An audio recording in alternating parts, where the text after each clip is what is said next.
kasalanan isip sa kababayan sa kalimalay nga sama ka ibigay Ginoo nga kay maayong paglantaw sa kalimalay, maayong paglantaw sa panan, kay maayong paglantaw sa mga anak Ginoo.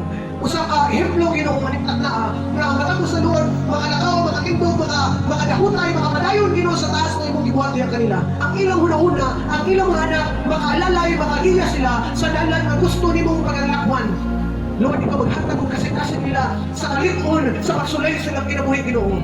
Lord, ikaw ang nasayon, ikaw ang magatambal sa kasing-kasing nila Ginoo nga nabuhat. Ikaw ang maghatag kanila Lord ng comfort kung nakulang man sila Ginoo sa pagigugma sa nang Ginoo. Ikaw ang magapuno aning tanga in the name of Jesus.